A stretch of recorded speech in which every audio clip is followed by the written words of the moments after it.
नमस्कार, तेज हरियाणा पर आप सभी का बहुत बहुत स्वागत है। तेज हरियाणा के साथ गुरविंदर पन्नू और आज हम पूरा दिन नेताजी के साथ हैं। डबवाली विधानसभा क्षेत्र में और सिरसा संसदीय क्षेत्र से जो जेजेपी के और आम आदमी पार्टी के साझी उम्मीदवार हैं वो निर्मल सिंह मलड़ी, उन्हीं के आज समर्थन में, उन्हीं के प्रचार प्रसार में यहाँ पर डबवाली से विधायक नैना सिंह चौटाला उनके लिए हर गाँव में जाकर मतदान करने की, उनके पक्ष में वोट करने की अपील कर रही हैं। लेकिन इन्हीं लम्हों में हमने उनसे समय मांगा है और कुछ तीखे और कुछ सरल और कुछ सीधे सवाल हमारे नैना जी से है। नैना जी, सबसे पहले आपका तेज रहना बहुत बहुत धन्यवाद गुरविंदर। सिरसा आपकी कर आज पहली मर्तबा आपने इस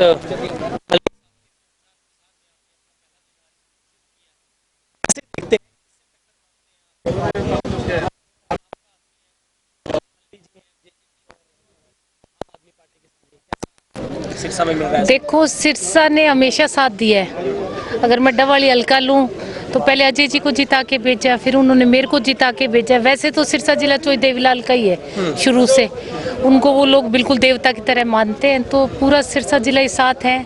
और बात अगर हमारे इस उम्मीदवार की करें, निर्मल जी की, तो मुझे तो बहुत अच्छा लग रहा है। गाँव में जा रहे हैं तो लोगों में बहुत जोश और जुनून है। हालांकि पार्टी हमारी बिल्कुल नई है, जननायक जनता पार्टी, पर आज के दिन में लोगों में जब देखती हूँ तो मुझे लगता है कि हम लोग पुराने हैं और कोई और नया है। अब एक गजब का संगम बन रहा है, पैरों में चप्पल है, हाथ में झाड़ू, आगे हरियाणा है, सामने कौन है? तभी तो सफाई होएगी ना। सामने कोई नहीं है, झाड़ू चलती जाएगी, चप्पल पहन के हम लोग, और सफाई होती जाएगी और आगे संसद में पहुंचेगा निर्मल मलड़ी।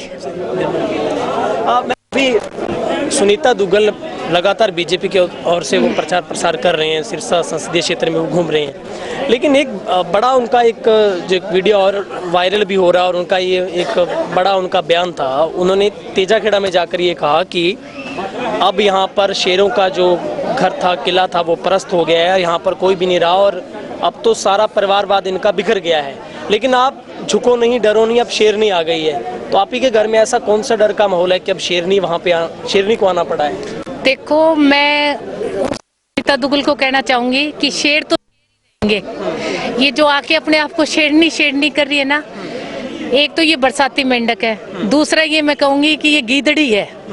जो गीदड़ जो होता है ना, वो थोड़े टाइम के लिए एक बार बाहर आके, मुझे लगता है घंटे 2 घंटे बोलता है, फिर वो पूरी रात सोया रहता है ना, वो दिन में बोलता है। तो ये तो बरसाती लोग हैं।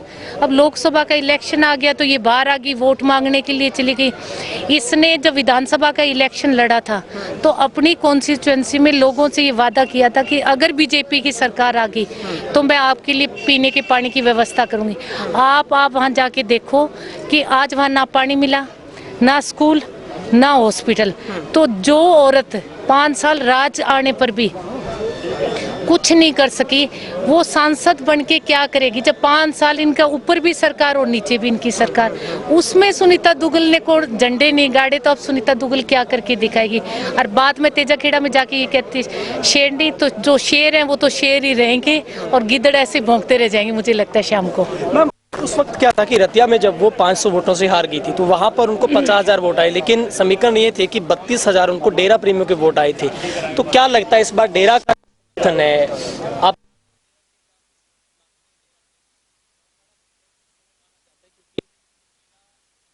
जो मुख्यालय वो सिरसा, देखो, डेरा प्रेमी क्यों वोट तो मांगने से मिलेंगे।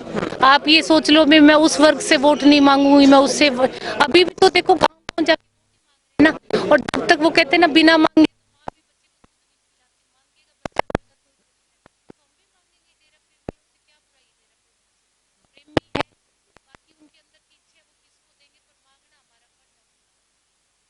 अभी आईएनएलडी ने फिर से एक बार अपना पत्ता जो खेला है वो चरणजीत सिंह रोडी पे खेला है। आप कैसे देखते हैं उनके कार्यकाल को? पिछला 5 साल का एक सरदार तो हमने फिर से संसद में भेज दिया था, इस बार आपने भी एक सरदार को उतारा है। देखो, चरणजीत जी रोडी के लिए तब हम सारे इकट्ठे थे, जिता के उनको भेजा। पर उनके लिए आज उन्होंने एक मुहिम शुरू कर रखी कि बहुत शरीफ आदमी है। मैं कहती हूँ वो शराफत भी किस काम की, जब आप अपनी जुबान से लोगों के हकों की लड़ाई ना लड़ सको। तो बोलने वाला आदमी चाहिए संसद में, तो क्योंकि एक विधायक और संसद में बहुत फर्क होता है। विधायक एक छोटी कॉन्स्टिट्यूएंसी से आता है और जो सांसद जो हम चुन के भेजते हैं वो 9 एमएलए एक सांसद, तो 9 हलकों की जिम्मेवारी जो होती है क्योंकि सांसद पे होती है। और सांसद जो है वो बोलने वाला होना चाहिए, ताकि संसद में जाके अगर सांसद बोलेगा तो ही आपकी जो कॉन्स्टिट्यूएंसी है उसकी आवाज़ उठेगी, लोगों की निगाह उस पर पड़ेगी, प्रधानमंत्री की पड़ेगी, तभी आप काम करवा सकोगे। तो जो वो ना बोलने वाला है, मैं बार बार कह रही हूँ, बोलने वाले के बेर बिक जाते हैं, ना बोलो उसके सेब नहीं बिकते। तो चरणजीत रोड़ी के सेब रेडियो में ऐसे पड़े रह जाएंगे, हमारे मलड़ी के जो है वो लोग बेर भी ले जाएंगे और बेर बिकेंगे। 2 सवाल मेरे, आपका समय बड़ा कीमती है। विजय जी की टक्कर अब हुड्डा से हो रही है, आप कैसे देखते हैं? क्योंकि बहुत बड़े धुरंधर के साथ है, जो मुख्यमंत्री 2 बार रह चुके हैं, हरियाणा के कई बार MP बने, कैसे देखते हैं? देखो, धुरंधर तो हम तब कहेंगे जब वहाँ के सोनीपत के लोग उनको वोट देंगे। बाकी वोट जो है वो मतदाता ने तय करना है, किसको देंगे किसको नहीं। जनता जनार्दन है, किसके माथे पे तिलक लगा के संसद में भेजेगी, काम जनता की है। वहाँ चेहरों से बात नहीं बढ़ने वाली। चेहरा तो दिग्विजय के आगे उसका रणदीप सुरजेवाला का भी था ना, जिसकी जमानत जब्त होगी। तो ऐसे हुड्डा के उस कोई चेहरा चूरा नहीं है। ये भी चौधरी देवीलाल का पड़पोता है, ये भी कोई धुरंधरों से कम नहीं है। बहुत बहुत शुक्रिया मैम, समय निकालने के लिए। ये थे हमारे साथ डबवाली से विधायक नैना सिंह चौटाला, जो हमारे साथ बातचीत कर रहे थे। आप इस वीडियो को आपको अच्छा लगे शेयर करें, कमेंट करें और बने रहिए तेज हरियाणा के साथ।